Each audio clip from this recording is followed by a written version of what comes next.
สบายดีท่านผู้ชมที่เคารพการแข่งขันฟุตบอลหรือว่าการแข่งขันเตะบาลชิงแชมป์อาชีพเยาวชนรุ่นบ่เกิน17ปีในรอบคัดเลือกปี2026ที่ประเทศกิร์กิสถานเป็นเจ้าภาพในการจัดการแข่งขัน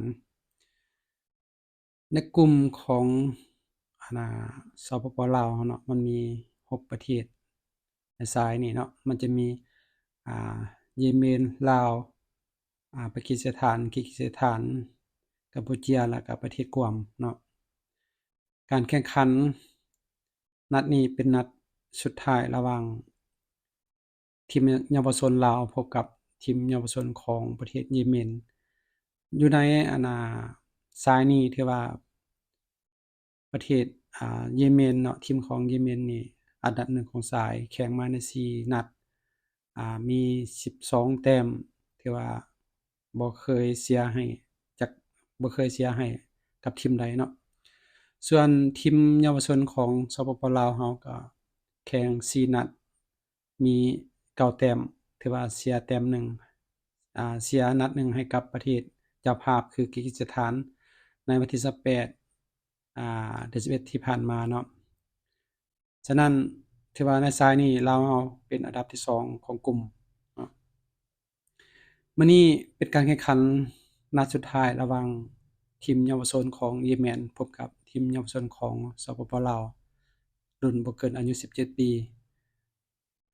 ทีมเยาวชนของสปป.ลาวเฮาต้องการชนะเยเมนอย่างเดียวเนาะเสมอก็บ่ได้เสียก็บ่ได้ขอแต่ชนะ1ลูกเฮาก็สามารถเข้าไปที่1ในสายแล้วก็สามารถไปต่อได้ในปี2026บัดนี้เฮาจะให้พี่น้องได้รับชมภาพไฮไลท์เบิ่งการแข่งขันระหว่าง2ทีมนี้จะเป็นแนวใดดุเดือดแนวใดทีมเยเมนแข็งแกร่งแนวใดเนาะแล้วก็ทีมเยาวชนลาวเฮาเชียร์ให้กับเยเมนในรูปเกมแบบใดเข้ามารับชมนํกันได้เลยในภาพไฮไลท์พี่น้อง Түштөрү чалды улантууда.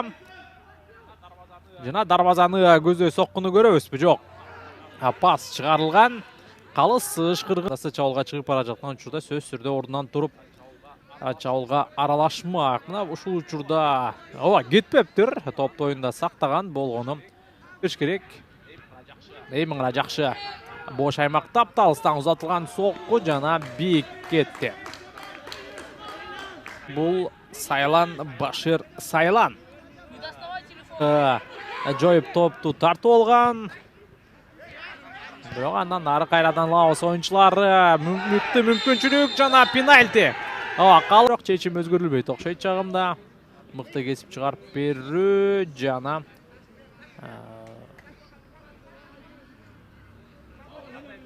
кандайдыр бир деңгээлде эми эч кандай күмөн жок.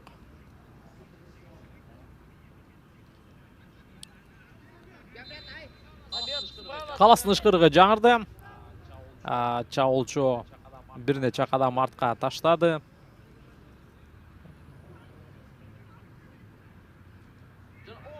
Жана оң буту менен тамай кубаттуу дарбазачы башка тарапка секирген.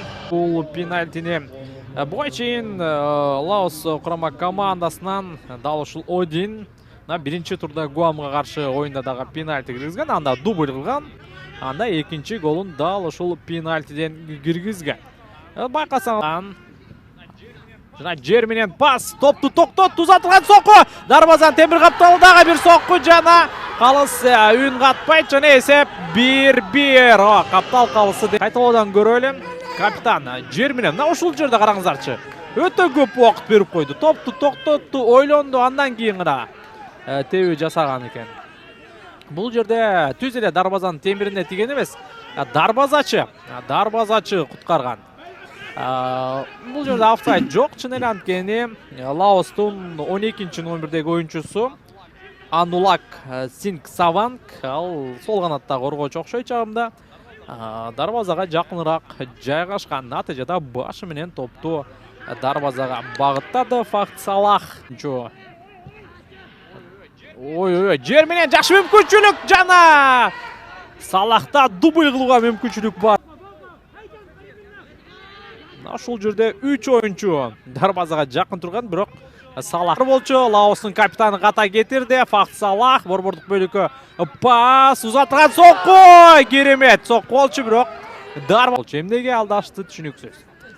А бул болсо Абдулрахман Аль-Куфайлинин соккусу. Жана дагы болсо чабуулда Емен. Ой, жакшы өтүп кетти. Караңыздарчы. Алдыдагы атаандашын өткөрүп жиберди мына ушул жүрдү. Болгону сокку ийгиликсиз болуп калды. Кубогунун тандоо этабындагы беттештер 2026-жылы Азия кубогу өтөт. Мына ошол Азия кубогунун финалдык баскычына ким катышат? Мына ошол суроого жооп издеп жатабыз. Тандоо этабындагы Б тайпасында жайгашкан командалардын оюндары Бишкек шаарында өтүп жатат. Дөлөн Өмүрзаков атындагы борбордук стадиондо жана ошондой эле параллелдүү беттештер 5 күнгө айылындагы Достук аренада. Пас азыр жалгыз өзү, бирок артта бир эмес 2 oyuncu бар. Эртерээк пас бериш керек. Жана дарбазанын көзү узатылган сокку. Өтө мыкты сейв. Санхам Тхавитхон керемет. Чындап керемет куткаруу, себебинде топ дарбазанын үстүнкү мамысынын алдына бара жаткан. Кайталоодон дагы бир жолу көрөбүз. Факт Салах артка калтырды, топту токтотту дагы андан соң экинчи аракети менен багыт Емен чабуулдуланса болот. Бул жердечи жок, эреже бузуу жок. Жакшы өтүп узатылган сокку жана кайрадан сейв. Кайрадан Санхам Тхавитхон. Эгерде бул өтүп турган болсо, анда сөзсүз түрдө Лаостун оюнчусу, дагырага голкипери мыкты оюнчуга талапкер болот. Азыр Лаостун курап чабуулда борбордук бөлүккө жер менен мыкты пас. Кайрадан сол канатка топ жетип келди. Бул иретти жок. Бул ирет жазгырды бир ойунчуну. Эмичи кайрадан Факт Салахка. Бир ойунчуну жазгырды. Керемет узатылган сокку жана дагы бир сейв. Дагы бир сокку. Бул ирет коргоочуга тийип артка кайтты. Дагы бир алыстан сокку жана керемет. Санхам Тхавитхон бүгүн кыргызстандык күйөрмандар бул oyunчунун ысымын жаптады болуш керек. Башка oyunчуларды билбейм, бирок керемет чындап. Санхам Тхавитхон. Алыстан кайрадан экинчи соккусун узатты. Сабер Санат Аль-Нуратка топ жетип келди. Бир oyunчуну жазгырды, экинчи oyunчу жазгырды жана ой, акыры гол кирди. Емен курмай командасы 65-мүнөттө эсеп санын 2-1. Бул ирет топту азыр 2 бутун ортосунан өткөрүп жиберди окшойт. Кайтадан көрөлү. Ооба, ошондой, бирок ошол бутуна тийип кеткен. Андан ары эми 16-номердеги oyunчу мына алмашууга чыккан коргоочу эмне кылды? Тээп салыш керек эле дароо. Бул жерде дал ушул бутуна тийип бул сейв. Бирок 16-номердеги oyunчу эмне кылууда? Дароо тебиш керек эле. Эки жакты карап балаксып турган учурда Абдулрахман Аль-Куфайли. Абдулрахман Аль-Куфайли эң мыкты ойноду дагы, топту дарбаза торуна тоглотуп койду. Эсеп 2-1 Емен командасы алдыда. Эми камбек десек болот, себебинде берди. Жана алыстан өзү сокку узатат. Коргоочуга тийип артка кайт. Азыр бир эмес 2 oyuncu топту талашып калгандай таасир калтырууда. Узатылган сокку. Ой. Дарбазачы сейв жасаган тамай тебиш керек эле. Башир Сайлан, караңыздарчы. Дарбазачы жерде жаткан. Командасын мен топ менен Емен алыстан сокку жасайт. Бул дерте бардыгы байкалган. Дарбазанын темир капталына тийди. Андан ары аут. Лаостун пайдасында. Топту тепкен учур. Караңыздарчы. Жер менен. Андан ары жок, башына эмес, ич жагында тийген экен. Өз оюңду табыштагы өтө татал, чындап айтканда бул жерде өтө сон мүмкүнчүлүк жана эсеп 3-1. Эсеп 3-1. Емен командасы менимче бир чоң чекитти койду окшойт. Алмашуудагы машыктыруучулар штабына чуркап келе жатат. Кимдир бирөөнү кучактаганы. Дубль.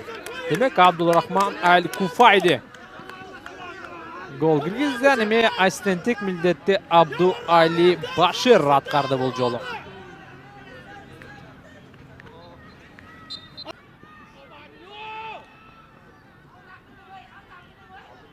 Алдын көздөйт. Көтөрүп берүү боло. Жана алыстан сокку, жана мүмкүнчүлүк, дагы бир мүмкүнчүлүк, жана гол. Гол, урматтуу көрөрмандар, дагы бир дубль. Фахд Салах Аль-Ваки. Мына ошентип ал дагы өзүнүн экинчи Ки Мунканян топтун жанында.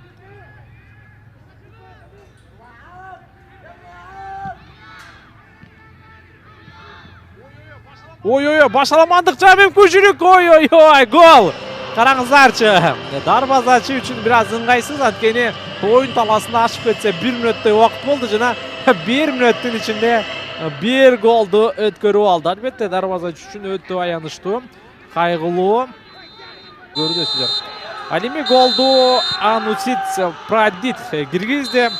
9-номердеги оюнчу. Жана ошентип Жапониялык каластын финалдык кышкырыгы жаңырды. Биз кайталоодо мынакей Лаостун экинчи голун көрсөңүздөр болот. Жалпы эсеп 4-2 Йемен курама командасынын жеңиши менен куттуктайбыз. Йемен 2026-жылы боло турган Азия кубогуна жолдомо алды. Ал эми биз сиздер менен коштошобуз. Алдырынтуу учурунда көрсөңүздөр болот. Жана Йемендик көрөрмандардын дагы кубанычына чек жок. Бул беттеште байрамчылык кызматты Кубан Жумамединов аткарды. Кийинки эфирлерден амандашканча сак саламатта калыңыздар.